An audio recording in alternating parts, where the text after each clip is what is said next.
Bonjour les amis, Bogdan is here. You may know me as LeConte also.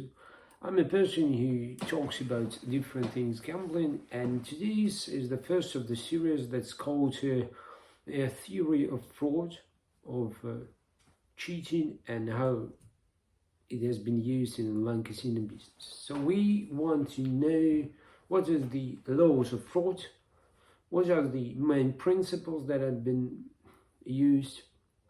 I will be giving some examples from card cheating, and I will try to trace down all these principles to actual online casinos, how people who stand behind these casinos would use the same to make you spend more, to use it on you, to for you to get rid of your money. So first principle is uh, no, let's start from saying what's necessary for perfect fraud setting, for a perfect setup.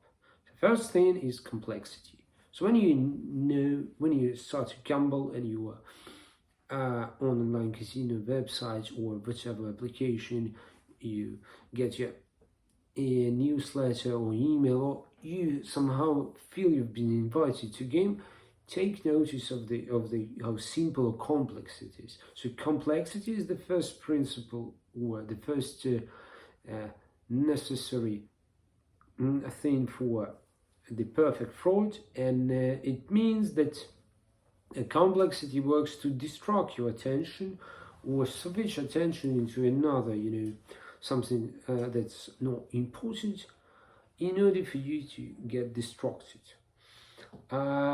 Also, the complexity makes it actually hard to pay attention for all the entourage, all the people and elements involved in fraud itself. So if there's something complex and takes several steps or looks complex from the very beginning, so it's a perfect combination to stop a fraud. Uh, for example, let's take a complexity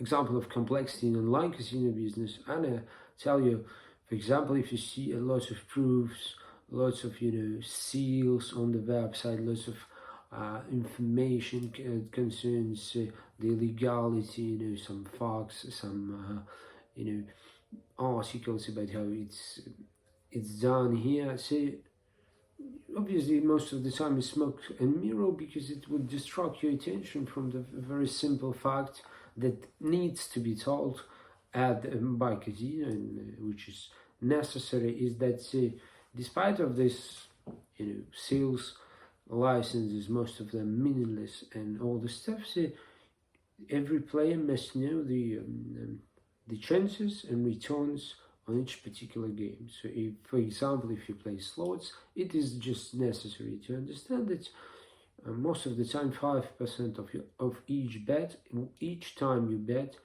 is a casino edge, and it goes statistically as a losing part to a casino and people behind the casino. So each time you bet, 5% you lost. This is just statistical.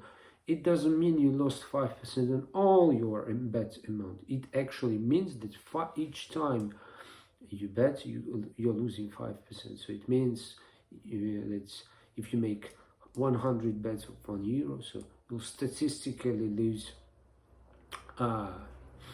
each time you lose 5 cents from each euro bet. See, actually, this is necessary. This is something that's essential. All the stuff, everything is not really important. It's just smoke and mirror to make you understand that this is something trustworthy. This is something licenses are proven, or fair, or everything like that. So, what is other thing to make note of? The second thing is the entourage or circle. It is rare that when a fraud is being done by one person alone. Most of the time, it takes 2 or 3 persons, or 2 or 3 companies or stages to make it all together and look it fine. Because it's not just stages of people; it's a distribution of roles. because a perfect fraud, a perfect game or cheat is made when people has distributed their roles. Let's take a real life example. For example, in the old good card cheating, these people, the entourage, who couldn't actually handle cards, they were called furniture, and they're sitting on the table with a fop. This is a person who is intended to be robbed, to be stripped of the money, and the players who actually knew how to handle cards. So these furniture people would take the would create overall setup, would create the crowd on the table, but then when the game is done, so everything that they have paid, they have lost, and they have won. So the balance is striken. The money has been will be taken from them. The lost money will be paid back, and they will normally receive up to 10% of the money that has been taken from FOP, from a person who's been robbed actually. And this is how it works. So it means, as a simple example of the distribution of roles and distribution of returns. If you look at the casino world, you will see some of this kind of stuff in real life, in your life. If you remember those fake money streamers who would, create the effect that that they are winning lots of money in a particular casino, these are actually furniture or the people who do the same job. Whatever they win or lose, they would take in from them, and they will receive a small portion of your money because you are FOP, you are intended to be robbed. Alright, so we discussed the entourage of the circle. Let's probably get down to another. The third principle is a greed or desire to profit. If you feel a kind of desire to profit or opportunity to profit, this is a perfect argument for a fraud, because it is only when you feel that it's near, then you can be robbed of your money too.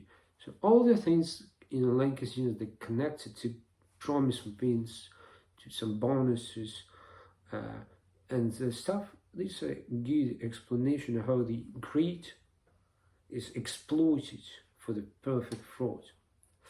Alright, and finally, this is only a beginning of series. I will give them more things, more examples. And finally, I would like to discuss the effect of surprise. So everything is done out of surprise. So when something has to happen, it sure will happen in the fraud setting as a surprise. So you will not understand what actually it is until it's done. So the effect of surprise is not probably number one condition for perfect fraud or cheating, because you actually are not getting prepared to the actual outcome. You may be preparing yourself for another thing, but not kind of this one. And it is essential also to remember.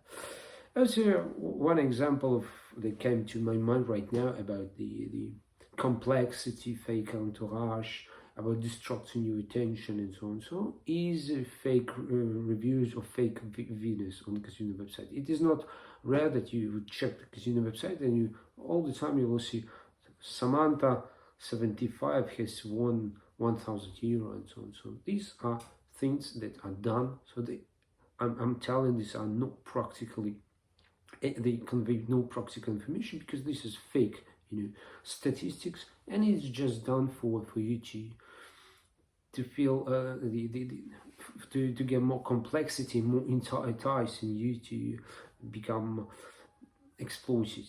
So I was doing lots of online casino affiliate site. I was doing this kind of stuff on online casino affiliate site and also on online casinos themselves. So I'm not telling that everybody doing this is kind of fake winners, but what I know from myself, these are fake stats done for creating the whole smoke and mirrors, and to ignite greed with you and so on and so on. If you like this particular one, you may put like to this video. If you have questions, you may find my email also, drop me a line. I will be continuing on this series on the theory of fraud, theory of exploitation and so on. Thanks for watching, bye.